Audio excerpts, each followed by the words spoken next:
Good morning and welcome to Fox 29's News Now on this Tuesday morning. We're going to take you over quickly to Broward County in Florida, where officials are preparing for a powerful Category 3 Hurricane Dorian, which has pummeled the Bahamas and left at least 5 people dead. Stay with us.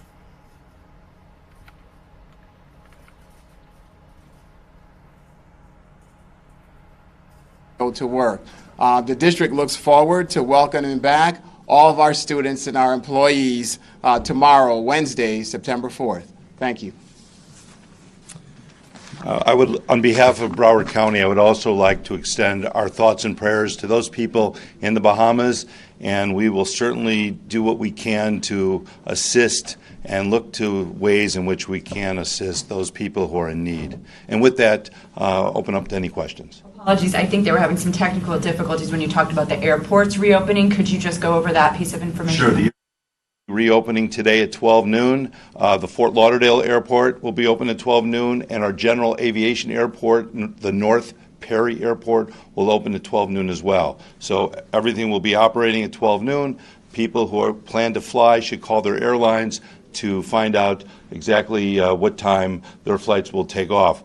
We do know, I was informed, that the first flight coming into Fort Lauderdale will be at 12:06 p.m. today, with Delta Airlines will be our first flight in. Any other questions? Yes? What time will the shelters be closing today? We don't have an exact time. We're working right now on closing them. We have to have transportation services to those people who are there to get them to wherever they need to go. So that's being worked out as we speak. How many people utilize them? I believe for our special needs shelters, about 10% capacity was used. I have percentages used for special needs, and for our general population center, I don't really know the exact number. It was not significant. It was a low number. Does the county have any plans to organize any kind of relief efforts for the Bahamas? The county at this point is looking into what we can do to assist. It's going to take all the efforts that we're going to provide. We're going to be available, and we're looking right now into what we can do. And one more clarification, Sure. Apologies. The garbage service, I believe you said in unincorporated, that's suspended currently. Can you just reiterate that point? Yes. For those residents in Broward County that live in the unincorporated areas, garbage service will be suspended until further notice. What kind of efforts, what are we talking about in terms of sending food, sending personnel? I really can't know at this point. It's so early. But just like in Puerto Rico, people came here. We did what we can. All of South Florida actually opened their arms and their homes to the residents of Puerto Rico when they had problems. And I think you're going to see the same thing, whether it be Miami-Dade, Broward, Palm Beach. I think we're all going to do what we can to open up our hearts and homes here to those in need. Mayor, I'd also like to add to that when we've seen these types of disasters occur, I've always been amazed and inspired by our students in Broward County who take it up on themselves to organize relief efforts across our schools. So I expect to see some of that occurring throughout Broward County Public Schools as well. Anything else? So why were the shelters open, given so few people use them? Well, we opened shelters, first of all, special needs, because many of our special needs residents require electrical services, and there was the anticipation that if these tropical force winds came to Broward County or worse, we would lose electricity. So that's why we opened special needs shelters. With respect to the general shelters, general population shelters, we were hearing from people that they were, concerned, afraid, and of staying in their own residents, and out of abundance of caution, we decided to open up a few shelters to accommodate those residents that wanted to have a different place to stay, and so we did that for them. And what was the overnight population at the general population and pet shelters? I don't know the exact number. It was over 100, but I'm not sure exactly what it was.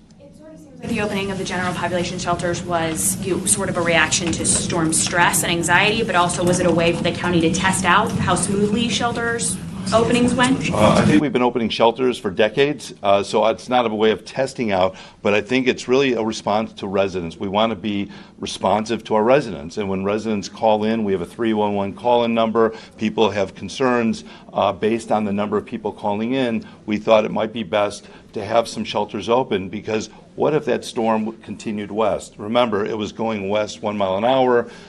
We remember what happened with Hurricane Irma in 2017, where it came. So I think it was an abundance of caution to have some shelters open now, just in case worst case scenario happens. You have some shelters open, and to accommodate those people that were concerned about staying in their own property. Was there any flooding issues overnight in Broward County? I'm not aware of any flooding issues that we had. We had some water intrusion in certain areas from people. I'm not sure if that was due to the high tides, the king tide, but we really had no water and flooding based on the storm. Anything else? Muncie, is everything going to operate at normal hours tomorrow at all the schools? Yes, everything is going to operate at normal hours. We'll have normal school hours, normal district hours, all student activities, all events would be on the normal schedule for tomorrow. And lastly, I just want to also emphasize what a great job Broward County staff has done. We're here at the Emergency Operations Center, as we know, working 24 hours a day, overnight, to be here for our residents, and what a great job our staff has been doing here for the residents of Broward County. And thank you. Changes to operations here at the EOC moving forward? Actually, right now, we're still in business. We're still here at the Emergency Operations Center. There's been no call for people to leave, so we're still here working. Everyone's working, and we'll remain here until things become totally normal and that storm is gone. Okay? Thank you very much. Have a good day. We'll see you at 4 o'clock.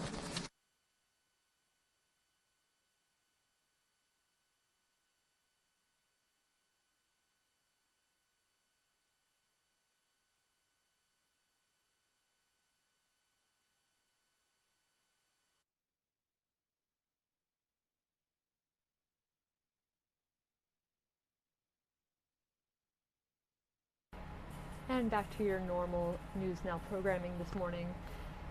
Developing out of Philadelphia, a man is in critical condition after being shot by police. Fox 29's Steve Keeley filed this report.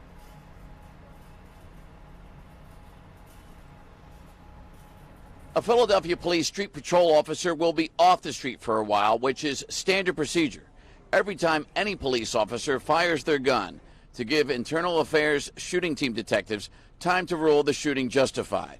This case began just after 10 last night, when those inside this Nissan SUV got into some kind of dispute with a man walking and armed with this box cutter style knife. The man was hanging on the SUV as it was trying to back away as police officers arrived. 2 police officers in full uniform pulled out their guns and told the man repeatedly to drop the knife.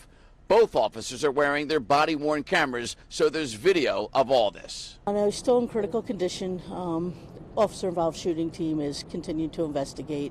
They're reviewing the body-worn camera footage as well as some other camera footage in the area to, look at the circumstances involving the shooting.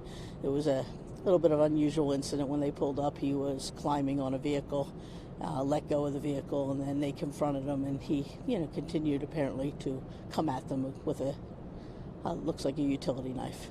The officer did not have a taser. He was not CIT trained. He did go on the air and ask for a CIT officer while this was in progress, but at some point the gap got closed, I'm guessing, and the threat, continued to come at him. But he did request an officer who is crisis intervention trained, and that officer would have had a taser. Oddly, the reason police towed away the Nissan SUV because everybody inside it ran away, and when police fired their gun. We don't know if it was out of fear or whether they were doing something wrong or whether they didn't even own the vehicle. Police have learned who the owner was and are hoping to track the owner down and talk to everybody who were witnesses to what happened before police arrived. At police headquarters, Steve Keeley, Fox 29 News.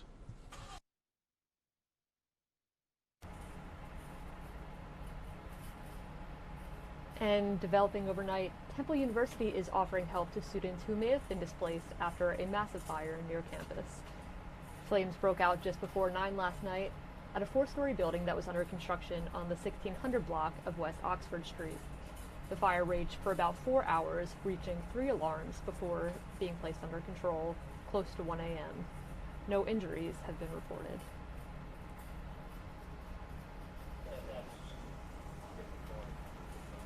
And developing now, a woman has died after being stabbed in Port Richmond. It happened just after midnight last night inside a home on the 3000 block of Agate Street. Police say the 35-year-old woman was stabbed multiple times in her head, neck, and torso by her 26-year-old boyfriend. Authorities say she was staying at her friend's house due to domestic issues with her boyfriend, and that's where she was killed. The suspect has been taken into custody. 3 young children were in the home at the time of the stabbing, and we know one of them is related to the victim. Police have yet to identify the deceased.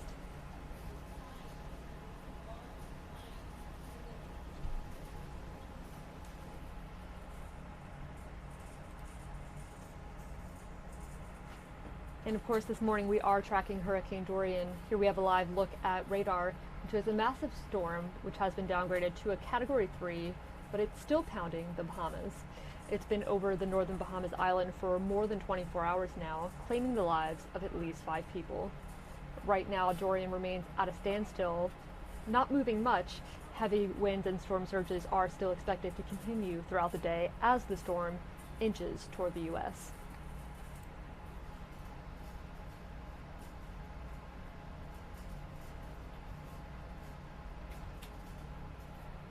Here we have a look at flooding in the Bahamas. These are waves slamming into a home, and these windows are 20 feet off the ground. One woman said she woke up to her furniture floating and water up to her shoulders.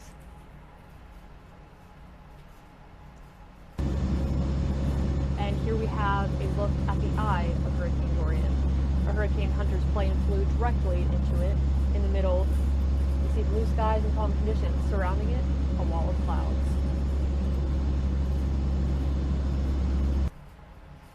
And for a Bucks County man, this storm hits a little too close to home. He has been waiting by his phone because he hasn't heard from some of his family members who live in the Bahamas. Remy Duncombe of Feasterville was born in the Bahamas and still has lots of family there, including his great aunt. She's the matriarch of the family, and he's yet to hear from her, along with a few other cousins. Other family members have been sending him videos trying to stay above the water in their own home.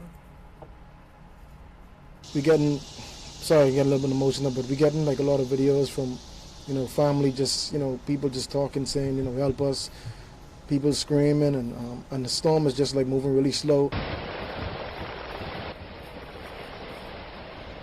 Remy says he's working to get together some resources to help his family and others who will be reeling after Hurricane Dorian wrath for weeks and months to come.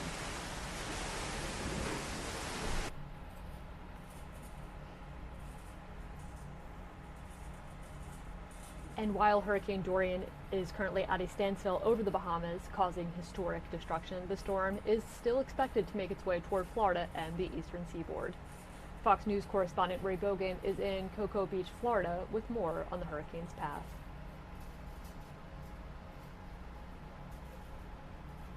Hurricane Dorian taking aim at the U.S., and as the storm draws closer, the wind and rain could impact the East Coast from Florida to Virginia. Yeah, we're ready. The slow-moving storm sluggishly making its approach toward Florida's east coast. Hurricane Dorian expected to make a gradual trek north along the coastline, bringing life-threatening storm surge, damaging winds, and heavy rain. Parts of Florida already seeing increased wind speed and rough surf. Definitely higher waves, definitely more water rolling in. Officials ordering hundreds of thousands of people in Florida, Georgia, and the Carolinas to evacuate coastal areas. Folks spending Monday gathering their belongings and driving inland or moving to shelters. I'm more scared about this one than I've ever been. Overnight, Dorian remaining nearly stationary, battering Grand Bahama Island. The hurricane already unleashing record fury on the Bahamas, leaving catastrophic damage in its wake. Streets, homes, and businesses inundated with water, one home slammed by massive waves. That has to be a minimum of about 20 feet off the ground. Multiple islanders have died, with many more hurt in the storm. This video showing several injured people who were airlifted by Coast Guard helicopters to a Nassau hospital. We are in the midst of a historic tragedy in parts of northern Bahamas. Our mission and focus now is search, rescue, and recovery. Forecasters expect Dorian to close in on Florida late Tuesday and move near Georgia and the Carolinas Wednesday and Thursday. In Cocoa Beach, Florida, Ray Bogan, Fox News.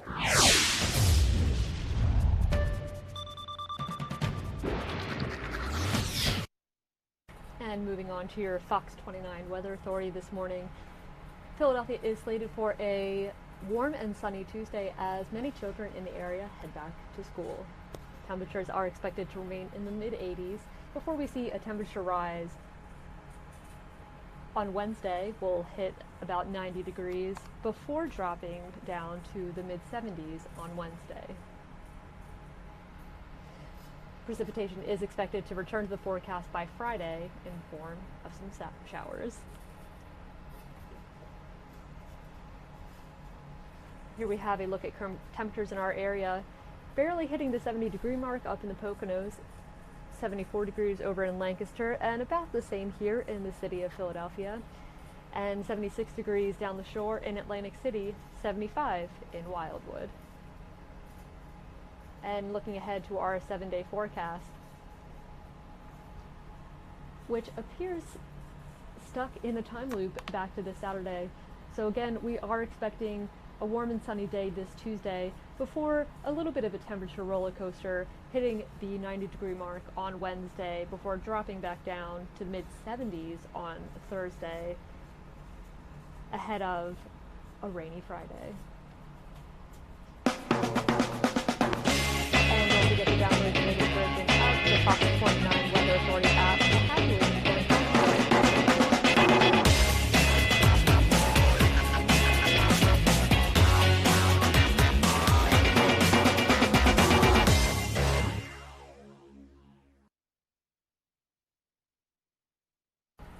practically parking itself over the Bahamas for a day and a half. Hurricane Dorian pounded away at the islands Tuesday in a catastrophic onslaught that sent floodwaters up to the second floors of buildings, trapped people in attics, and chased others from one shelter to another.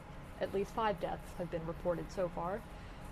Fox News correspondent Doug Luzader has more from FEMA headquarters this morning in Washington. FEMA says it is trying to keep a step ahead of Dorian, but the uncertain path is creating some real headaches here in Washington. We are getting an early look this morning at what Hurricane Dorian has left behind in the Bahamas, and the slow-moving behemoth of a storm isn't done there yet. They're getting a lot of distress calls for persons needing rescue, needing to be rescued, but we cannot get to them right now. But where will Dorian head next? That is the critical and difficult to answer question. If the center comes closer to the coast, we could have a 7-foot inundation. Remember, storm surge is the most deadly hazard in a hurricane, and that's why we have warnings up in place now along the Florida East Coast. And as fleets of power trucks prepare to move in after the storm, FEMA is confident that they are ready to go. As you look at the room behind me, about 100 federal employees around the clock from different agencies working in support of those teams that are already on the ground and out in the field. We have the resources we need. But that assurance comes amidst questions from Democrats about the Trump administration's earlier decision to use FEMA money to help fund ongoing immigration issues. This is not a great optic, and it's one that Democrats are seizing on. And for sure, if the response ends up not being as good as they've said it could be or would be, then I imagine the Democrats would focus on that more. But FEMA maintains that the shift in resources will not have an impact on its response to Dorian. In Washington, Doug Luzader, Fox News. And in consumer news this morning, a new feature could be coming to the Apple Watch, and it's something that could be revealed as early as next week. Good Day checked in with Fox Business correspondent Tracy Carrasco for more.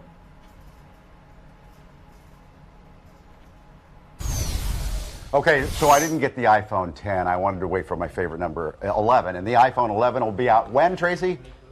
Well, we're supposed to get more details September 10th. That is the Apple media event. They're going to be releasing all of that information. But we are hearing some rumors about the new Apple Watch that could be coming out.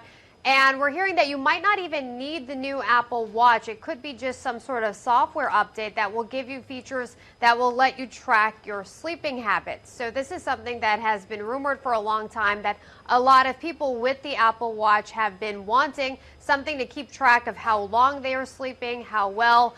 It will keep track of the amount of times that you wake up during the middle of the night, and it will send that information to the health app where all of the other information is stored. So we're going to get more information on that next week as well. But some of the other things that people are kind of wondering about, what about charging it? Because that's usually when people charge the phone or charge the Apple Watch overnight. Yeah, overnight. Apple reportedly going to give you an alert to charge it before you go to sleep, and then you charge it and you can put it on while you're sleeping. So we'll see. I have the Apple Watch. I don't know how I feel about sleeping with it. I don't know if I want to know how many times I'm waking up in the middle of the night, if I'm really getting that good sleep that I need. So we'll see. I mean, what would you do with that information, I guess? Exactly.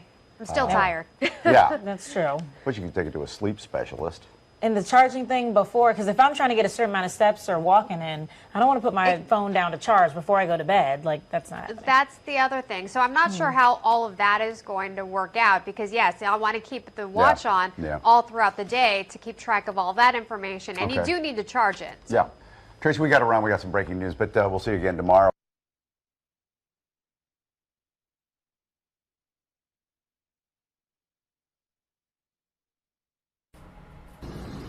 More in local news this morning. Chaos at the Newark airport. One passenger described as absolute chaos. It started around 8:30 last night when a flight attendant started telling people to evacuate. About 200 passengers rushed to the closest exit, leaving behind their belongings. According to Port Authority, the attendant grew scared after talking to two men, so she hit an alarm. After nearly an hour, the airport determined there was no threat. They did find those men and question them.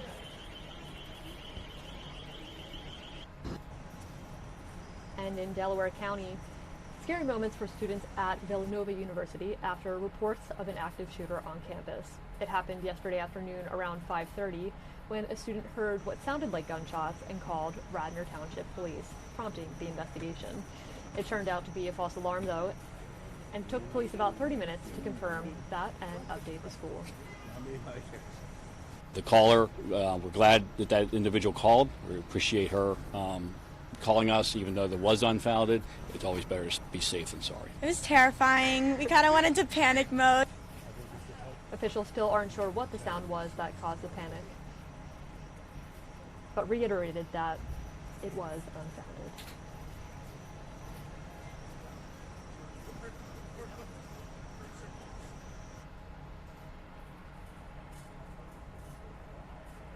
Also in local news this morning, a business owner gets ambushed making a deposit who was just doing his normal routine when all of a sudden he gets pepper sprayed in the face. The money in his hand, gone, all $27,000. It happened yesterday morning on Adams Avenue in Olney. Police say the owner of the Bend City Asian supermarket was going to make a deposit at Wells Fargo when all of a sudden two guys beat him, blinded him with pepper spray, and took the money. An employee tells us her boss tried to fight off the robbers. He tried to hold the money, and he pushed down and hold the money because money dropped, the whole bag dropped on the floor. Police believe this was no random robbery. They suspect Mr. Lin, who goes to the bank at this same time every morning, was targeted, and that these two guys knew his routine and were just waiting to pounce.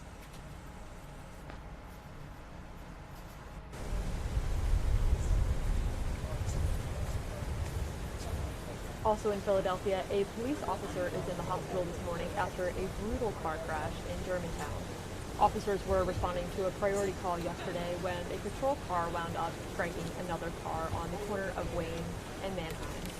The police cruiser careened into two parked cars. You can see massive damage to all the cars involved. The officer was taken to the hospital and is expected to recover. Meanwhile, the driver and two children in the other car were also injured, suffering minor injuries.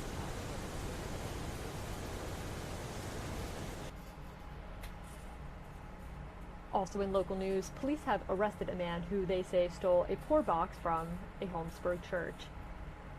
Police arrested 37-year-old David Androskus in connection to the August 25th theft at St. Dominic's Church on Frankfort Avenue. Surveillance video captured a man walking into the church and trying to take money out of the poor box, but couldn't. So instead, he ripped it off the wall, as the video shows, and hid it under his jacket.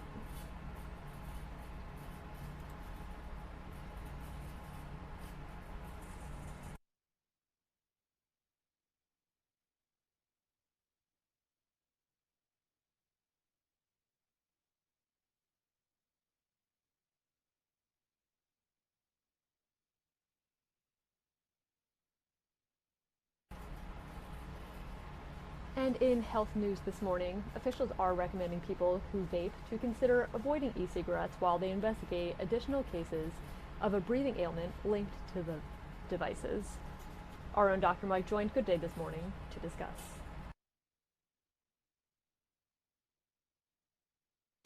Well, we've been doing stories about public health officials warning against using e-cigarettes and other vaping products, especially after a surge in mysterious respiratory illnesses that have been linked back to vaping.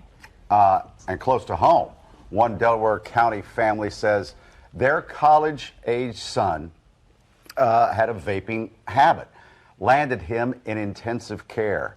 The parents, his name is Kevin, say he was admitted to the hospital after suffering from a violent coughing attack and appeared to physically, his skin turn gray.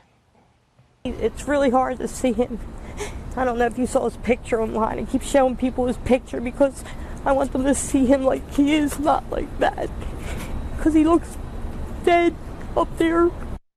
Just horrible. 19 years old. He may need a double lung transplant. Dr. Mike, you know this subject very well. Thank you for coming in. We're facing an epidemic. That's what we are. Over 200 cases of vaping-related lung illnesses, one death. This is not anything to play with. And so let's just break it down. Have you ever been in a car and been behind someone who's vaping in a car, and it looks like the car's on fire? There's so much smoke. It's incredible to me, one, that their lungs aren't being damaged, and I think they are. And secondly, how they can drive because you can't see. So what we think is happening is that people may be adding things to e-cigarettes.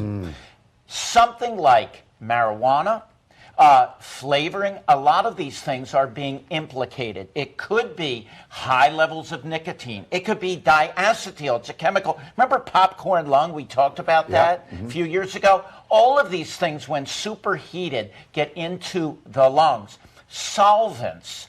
All of these particulate items, particulates can get into the lungs and cause damage. Now, can we just show, I want to show people what beautiful lungs look like. You don't want to mess with beautiful organs called the lungs. In my humble professional opinion, nothing should go in these lungs. Now, I want to be clear. What may be happening is people are adulterating. They're adding stuff. It's homemade. And so I want to be clear about that. But we don't know the long-term effects of vaping. We just don't know. Even though they say when they marketed it, oh, it's better than, you know, smoking or doing it. So now when you add stuff. So if I have a patient that's an adult who is smoking like a chimney cigarettes, because that will surely kill you, I have recommended that they try vaping. The problem is that kids everywhere are doing this, and it's not correct.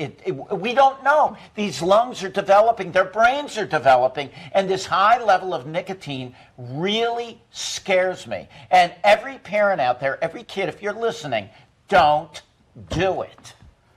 You're right. When we show these people vaping, it's so much smoke.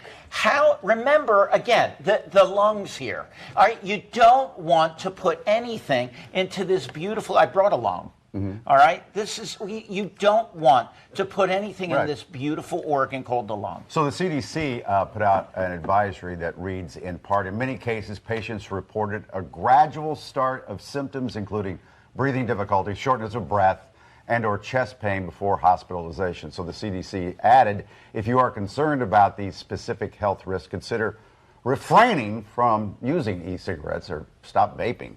And it's important, I guess, the gradual part, because for Kevin, he'd been smoking since 2017, so about 2 years. We don't know the long-term effects. Yeah. And when you get this in your lungs, it causes an inflammatory response. And inflammation is bad. It leads to significant problems with the function of lungs, and then they have to be on a breathing machine. Don't do it, folks. Yep. Don't do it. There's some of the different symptoms. Dr. Mike, thank you. Thank you so much. Thank you.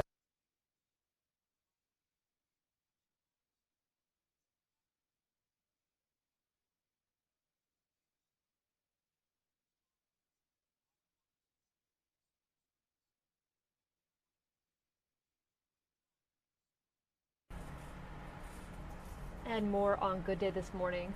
Earlier this year, we told you about some forthcoming changes to the famed Jewelers Row, and not everyone is happy about it. But as Fox 29's Mike Jarek recently learned, they may be having a change of heart. 16. Earlier this year, we told you about some changes that could be coming to the famed Jewelers Row. And, you know, early on when this was announced, not everybody was very happy about it. But as I recently discovered when I went over there, the majority of the people have had a change of heart. I'm right near the corner of 7th and Sansom, basically the gateway to Jewelers Row, the oldest jewelry district in America, by the way. You're going to see some changes coming up in a few weeks. 1, 2, 3, 4 buildings right here near the corner of 7th and Sansom. They're coming down. At one point, the mayor was against this. The Historical Society is still against this. Seems like anybody who lives in there or works in those 4 buildings, they're against this. But there are people who are for it, including Rich Goldberg, who owns a jewelry store right across the street, Safion and Rudolph. He's also president of the Jewelers Row District.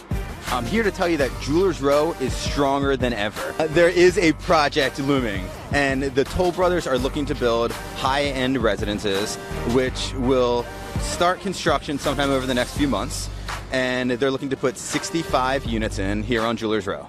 It'll stick out. So I believe it's going to be 23 stories. They will be putting retail on ground level again, and really a lot of the people who live and work down here are looking forward to something that will actually bring more life and more traffic and more energy to an old historic shopping district. Toll Brothers, thumbs up, thumbs down? Thumbs up 10 times. Why? Because it's going to rejuvenate the area. It's going to bring safety. It's going to bring a nice clientele to the jewelers that remain. And it's just going to be a beautiful building, and we're looking forward to it. I don't really mind as long as the street stays open, you know, so my customers can you know, get back and forth and around, you know. I heard they were gonna close the street for a while, and I don't really like the sound of that. What do you think about the Toll Brothers building? I think the Toll Brothers building is going to be a fabulous asset to the street. But you had to move. I did. I moved to a nice location. Do you wish it had never happened? Change is going to happen, Mike. Yeah. You know, down the road, change always happens, and there's nothing you could do to stop it. Everybody thinks Jewelers Row is going to die. It's not going to die.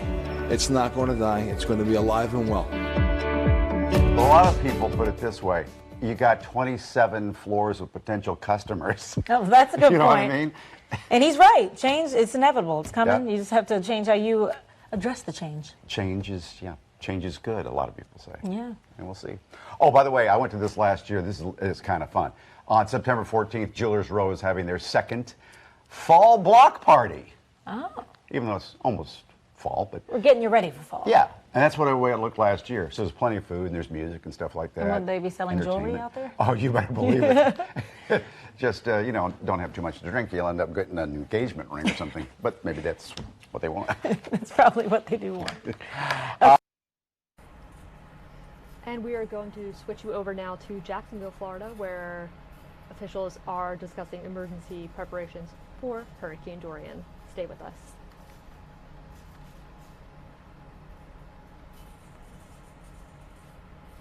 Might be issues with schools and shelters given the capital issues. Have you heard anything yet? I think we heard the superintendent yesterday when we were briefing say that they've checked all their shelters, they're fortified and ready to go. We all speak with one voice at this moment in time. Safety of our people.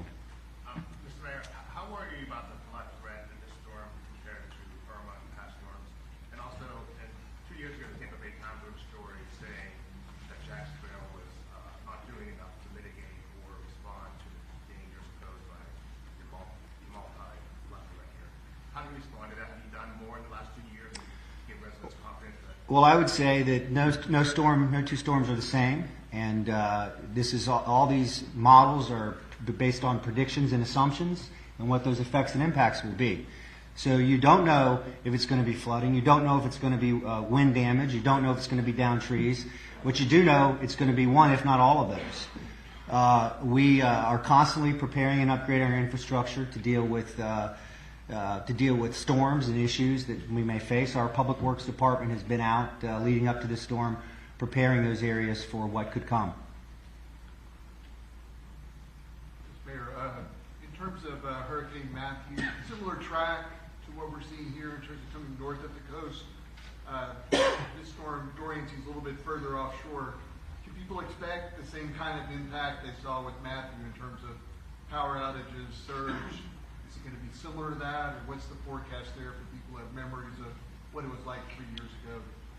I mean, again, you can't predict with precision exactly what's going to happen. We do know that with tropical storm winds on the coast, that you likely will have storm surge, you likely will have flooding, you likely will have downed trees, one if not all of those. So, my concern is, as people watch this, 3 years ago, we were dealing with what looked like much closer to our coast. At one point, looked like a direct hit, and so people they evacuated. They saw what was potentially coming, and then it wobbled off a little bit, and we saw how serious it was. It still was. I remember not only the beaches communities, but I was in neighborhoods. And I saw a tree laying right in the middle of someone's house, and fortunately, that person had evacuated. So this is no time to rest and think that everything's going to be okay. This is still a very serious storm effects that are going to come through our coast and could affect low-lying inland areas. Let's also just to follow up, in terms of the number of people in the shelters, is that about what you would have expected, given the urgency of getting people to evacuate, or do people seem to be riding it out at this point based on? Dave, all we can do is communicate what's coming, communicate the seriousness of it, and I hope that people heed those orders for their lives and their families' lives, but also for the people in this room. People that stay behind in evacuation zones could be potentially asking people that work for the city, fire rescue, police, JEA, Public Works, to put their lives in danger because someone decided not to leave. Sheriff Williams, do you anticipate being able to give any buffer time to people who need to get over the bridges before they're closed? So no, we're not going to give any lead time. I would encourage everybody to watch the forecast, though, and stay plugged into that. So, we won't know. Not all of the bridges are monitored electronically, so we have to actually send, in some cases, an officer up with a wind meter to check that. So we're doing the same thing. We're monitoring the forecast, and when we feel like it's time to check it, we'll go check it, and then we'll put the word out. But really today, and this press conference today is notification that it's coming. So make your plans, make your preparations, and know that we will be closing the bridges at some point, and we just can't give you a timetable when that is. Storm surge and look, water is very dangerous. We've seen this in our city. We've seen video footage of other storms in other cities. If you stay behind in an evac zone because you think you can ride this out, you can't predict exactly what that surge will do. But if that starts coming into your home, I remember talking to people a couple of years ago in the last one, that'll be very scary, and there's a chance you won't be able to get out. Fortunately, 2 years ago, we were able to get swift boat in the morning and get people out of their homes, but it's just not worth it. Water's dangerous, and when it starts to move on your home, you can't win that battle. All right, I'll close again with to all the folks in this room. Our prayers are with you. Appreciate all that you do, and just be safe and take care of yourselves. I ask the entire city of Jacksonville to pray for you, all of you. Thanks.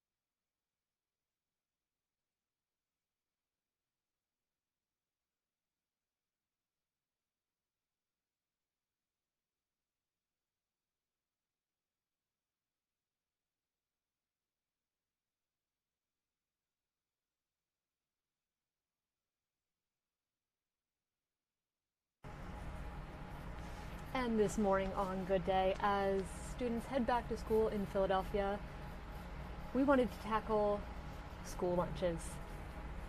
Most parents could do without making them, and some have problems dealing with allergies like peanut allergies or gluten intolerance. So we had registered dietitian Kelly Jones join us to give us the best school lunch hacks as we ring in the new school year. One of the big moments I remember as a kid is when you have your lunch and it's lunchtime and you open up your lunchbox and you look at what you've got and you look at everybody else. So I don't imagine what it's like for kids who have allergies, because they probably can't have the same things that the other kids have. That's why we invited Kelly Jones in here. Now, before we start talking here, I want you to read her title and use all the letters in it. Oh, I don't even know if I know Kelly Ford is a... Jones. MS. Jones, what'd I say? Kelly? Ford, that's okay. They're both common names. MSRD CSCD LD. No, CSSD. See, that's why I wanted you to read it. I can't read it. All right. LDN, a registered dietitian and board certified specialist in sports dietetics in Greater Philly. I don't even know if I said dietetic. Is that you say? Dietetics, yeah, you got it. Dietetics. Well, now we don't have time for the segment. So good to see you again. Nice to see you too. Okay. AKA, she knows what she's talking about. Yeah. Happy to be here. So this is healthy food. Yeah, these are nourishing school lunches, and I give them even to my son at daycare. He's playing hooky this morning. Cooper. Yeah, Cooper here. And he loves most of them, and they're great for kids of any age, but they all have allergen-friendly options, which is really key. Sometimes in school now, too, you'll have an entire classroom that's allergen-free for a couple of kids' food allergies. So everybody may need to be mindful of it, not just the kids that have the allergies themselves. The first box there, that does look like pasta, and yet it's made with what? Chickpeas, this one. And there's a lot out there, too. You'll find like red lentil pasta and black bean pasta. And it tastes just like, quote, regular pasta. I was just telling Mike, I made some chickpea pasta for myself this past Saturday, and then my mother made some regular pasta. It tasted the same. It really does, if you get the right ones. Don't cook it as long, as I feel like it gets softer. Yeah, and some of them you need to rinse first so that you get rid of some of the fiber. Apples, obviously. What are they? So these are pumpkin cranberry energy bites, and I linked actually to all of this on my website so that people can see the ideas and get the recipes. But it's pumpkin, there's some vanilla flavor in there, delicious. Blue box? Yeah, so here we have kind of a no-cook quesadilla, so really easy to throw together. Just smashed avocado and black beans in there. I'm going to touch one of them. Yeah, you can. You see it's a little you can sandwich. touch, you can eat. And with that, you're going to get some extra protein in there, iron, which is really important for kids. And some kids might have dairy allergies, too, so that helps with that. Salsa in the middle. Some fruit, and these bars on the side, when you don't have everything fresh to throw into a lunchbox, especially the end of the week, there's a lot of bars that are made with whole food ingredients that you can add into. This is good, by the way. Right. What do we got here? So we have a sun butter and apple butter sandwich with hemp seeds for extra protein. Oh. Yeah. So the sun butter, again, just being mindful of those allergies that a lot of kids had, but you can use any nut butter or even pumpkin seed butter, too. Nut butter. Look at that. So this is the seeds that were added. Yeah, and without meat, this lunch right here actually has 27 grams of protein. Oh, nice. Yeah. With blueberries and cheese. Yep. Look at these cute little cups. Yeah, they're just some reusable cups. This is for kids who don't want to bring these clunky things to school, especially as they start to get older. They don't want to carry a lunchbox, so you can throw that all in a brown paper bag and then get that stuff into their lunchbox Lift afterwards. it up. How does it? Oh, so you just take it and just... Put the top yeah, on it. nice. Yeah. Screws on. Screwed on. But you can grab these tuna or salmon pouches now, which are easy. Then the kids don't have to open it up. and worry with, the worry What of is getting this? hurt from the metal. That's rainbow carrots, so adding a little bit of color. It's fun, okay. right? Rainbow Different carrots. colors. Oh, look at that. Yeah, and then you can have hummus or avocado on the Wow. side, but tuna Good sandwiches can Lord. get kind of What's soggy wrong? by the end of the day. Anyway, there's rainbow carrots, and they're all Yeah, different they're colors. Trust me. They are Good to see you, great. Kelly. Yeah. This is great. Yeah, thanks You're for going to having be me. sad And when it's Cooper? time for you to go to school, Cooper. Yeah, absolutely. He loves them all. Cooper's like, I'm not phased. All right, thank you. Thanks.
And that is going to do it for us today at Fox 29's News Now.